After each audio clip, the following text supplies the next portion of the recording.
Pertama-tama, siapkan tepung terigu protein tinggi. Di sini saya gunakan tepung terigu cakra sebanyak 250 gram.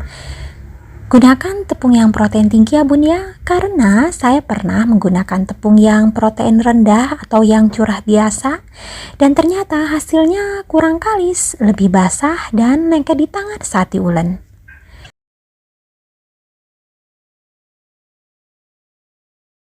Siapkan juga margarin 15 gram atau sekitar 1 sendok makan. Siapkan juga gula pasir sebanyak 30 gram atau jika menggunakan sendok takar yang sendok makan, ini sekitar 2 sendok makan. Siapkan juga ragi untuk membuat roti ya. Ini saya gunakan ragi curah karena jika untuk jualan ini harganya jauh lebih murah dibandingkan ragi saset. Ini saya gunakan 2 sendok teh.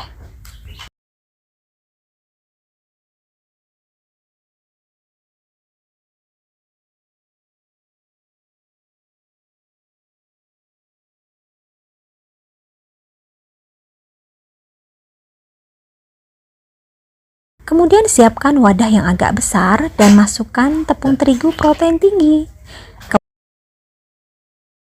Kemudian masukkan juga gula pasir, juga ragi 2 sendok teh. Serta masukkan juga telur 1 butir. Ini telur yang ukuran sedang ya bun ya. Dan terakhir tambahkan air sekitar 85-90 ml. Kemudian ini diaduk sampai rata.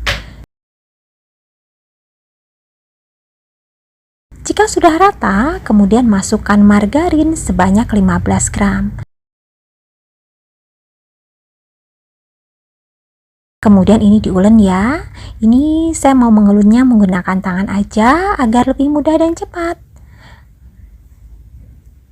Saat di awal adonannya memang terasa agak basah dan lengket, tapi nggak apa-apa, nanti setelah kalis dan di proofing, ini nanti adonannya nggak akan lagi lengket dan lebih bagus. Jika diulen menggunakan tangan seperti ini, biasanya saya sekitar 15 menitan atau sampai adonannya ini kalis elastis. Nah, ini adonannya sudah kalis elastis ya, ini sudah diulen sekitar 15 menit. Ciri-ciri sudah kalis elastis, jika kita lebarkan sampai tipis, ini nggak mudah sobek.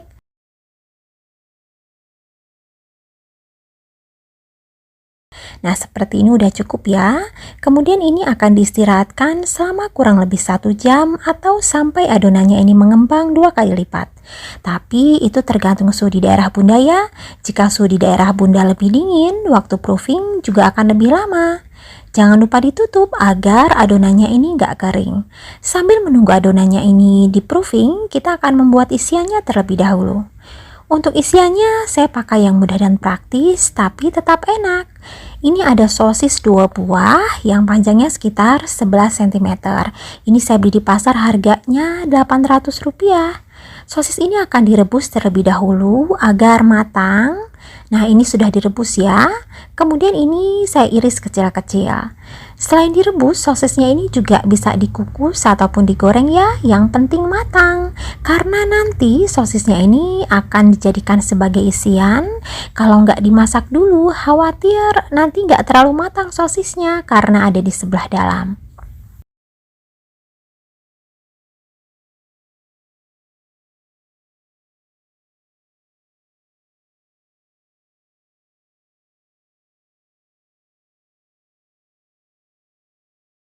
Kemudian siapkan juga mie instan. Ini saya gunakan mie instan varian rasa mie goreng Salero Padang.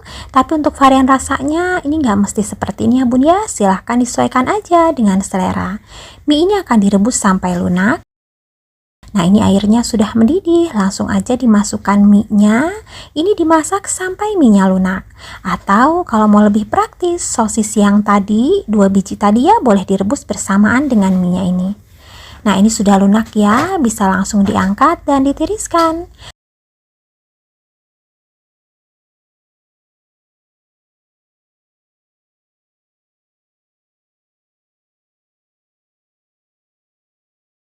Nah, ini mie yang tadi kita rebus, ini akan digunting-gunting terlebih dahulu, agar nanti nggak kepanjangan dan mudah untuk dijadikan sebagai isian. Kemudian tambahkan bumbu mie instannya. Ini dimasukkan aja semuanya ya, biar nanti rasanya lebih mantap dan sedap. Oh ya, sebenarnya ini lebih bagus jika menggunakan mie rebus ya, karena kan kalau mie rebus itu bumbunya lebih banyak dibandingkan dengan mie goreng.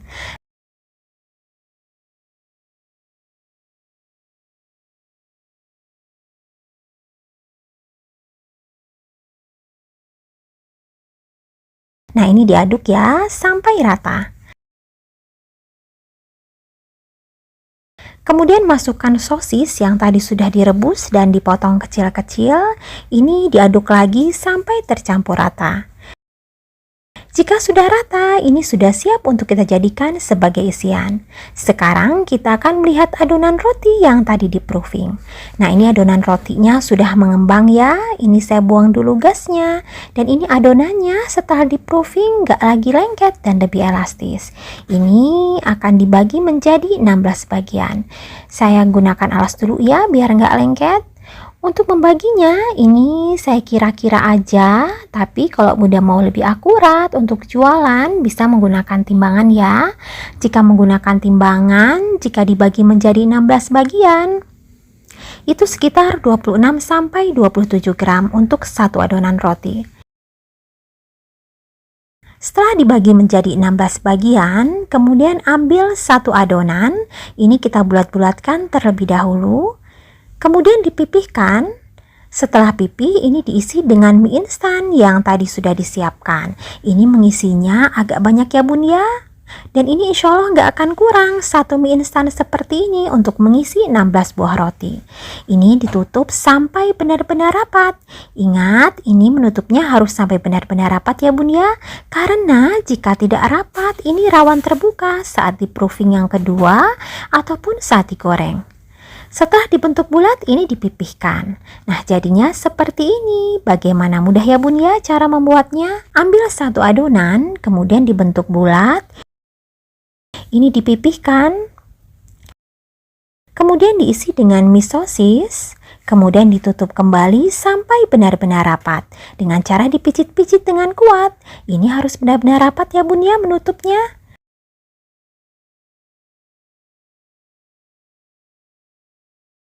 Kemudian dibulatkan lagi. Jika sudah bulat, kemudian dipipihkan. Jika Bunda membuat seperti yang ada di video, maka satu resep ini bisa menghasilkan 16 roti isi mie sosis seperti ini. Lakukan hal yang sama sampai selesai. Jika sudah diisi semua, ini akan di-proofing kembali ya, proofing yang kedua selama kurang lebih 20 menit. Jangan lupa ditutup agar rotinya ini nggak kering. Nah, ini sudah sekitar 20 menit, kemudian ini akan dipanir ya. Tapi sebelumnya siapkan pencelupnya.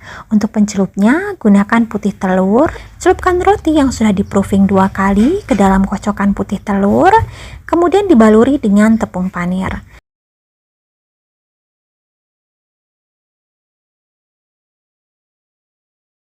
Nah, jadinya seperti ini. Dan untuk satu resep ini, satu putih telur sudah cukup. Yang penting, Bunda mengocoknya sampai benar-benar lepas dan agak berbusa. Jika Bunda mengocoknya nggak sampai benar-benar lepas, bisa dipastikan ini putih telurnya akan kurang ya dan lebih boros. Jika sudah dipanir semua, ini langsung digoreng ya. Siapkan minyak yang agak banyak. Dan jika minyaknya sudah panas, ini langsung aja dimasukkan roti isi mie sosisnya. Ini digoreng menggunakan api sedang cenderung kecil. Beberapa saat setelah dimasukkan, ini sering dibolak-balik ya bun ya. Agar nanti hasilnya mulus. Karena kalau nggak sering dibolak-balik, terkadang roti yang ada isinya dan berpanir seperti ini bisa pecah-pecah dan retak. Tapi jika sering dibolak-balik, insya Allah nanti hasilnya akan bagus dan mulus. Nah, ini digoreng sampai tepung panirnya ini crispy dan berwarna agak kecoklatan. Nah, seperti ini udah cukup ya. Ini roti gorengnya sudah matang. Ini panirnya juga udah crispy. Ini bisa langsung diangkat dan ditiriskan. Sebelum melanjutkan menggoreng, ini minyaknya dibersihkan terlebih dahulu dari tepung panir yang tertinggal agar gorengan berikutnya tetap cantik dan gak hitam-hitam terkena sisa tepung panir gorengan sebelumnya. Lanjutkan menggoreng sampai selesai. Nah, ini yang barusan kita goreng tadi. Ini rotinya mengembang menjadi 2 kali lipat. Jumbo banget. Ini juga mulus, sama sekali nggak retak-retak dan terlihat sangat crispy dan lezat. Siapa yang menyangka jika camilan kita kali ini hanya terbuat dari bahan-bahan yang sederhana dan murah meriah. Selain dijual satuan, ini juga bisa Bunda kemas menggunakan plastik mika.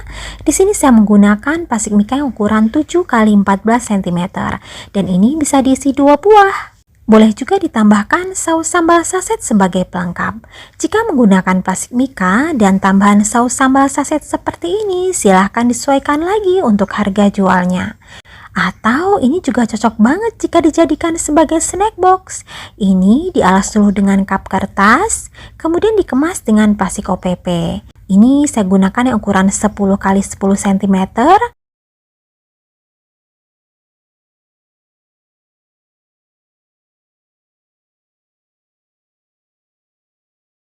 Boleh juga ditambahkan label stiker thank you. Jika dikemas seperti ini, jadi terlihat semakin menarik dan elegan ya Bun ya. Pasti akan menaikkan nilai jualnya. Jika Bunda tertarik membeli stiker thank you seperti ini, agar lebih mudah, saya sudah menuliskan link pembelian online-nya di deskripsi. Silahkan dicek. Soal rasa, jangan diragukan lagi. Ini enak banget. Ini jika dimakan hangat-hangat, bagian luarnya crispy banget, berpadu dengan lembut dan empuknya roti yang ada di sebelah dalam. Juga ada mie dan sosis yang pedas dan gurih. Ini benar-benar perpaduan yang sedap mantep. Ternyata roti yang lembut dan empuk serta mie yang pedas gurih merupakan perpaduan yang sangat lezat mantap. Bunda harus coba ya, ini enak banget. Jika makan satu, Bunda pasti kurang. Ini sangat recommended untuk dijadikan sebagai ide jualan ataupun sekedar camilan keluarga. Oh ya, perkiraan modal untuk satu resep ini adalah Rp15.000, menghasilkan 16 buah. Jadi modal satuannya sekitar Rp937. Nah, ini masih bisa Bunda jual ya dengan harga mulai dari 2 ribuan aja atau disesuaikan dengan daerah masing-masing. Untuk rincian modal dan resep sudah saya tulis di deskripsi, silahkan dicek. Tapi untuk rincian modal dan harga jual ini hanya perkiraan ya Bun ya, hanya hitungan kotornya aja, silahkan disesuaikan lagi dengan modal real yang Bunda keluarkan. Apalagi terkadang harga di setiap daerah bisa berbeda-beda, ada yang lebih murah, ada juga yang lebih mahal. Terima kasih ya sudah menonton videonya, semoga bermanfaat dan jualan Bunda laris manis. Mohon maaf ya jika ada salah. Wassalamualaikum warahmatullahi wabarakatuh.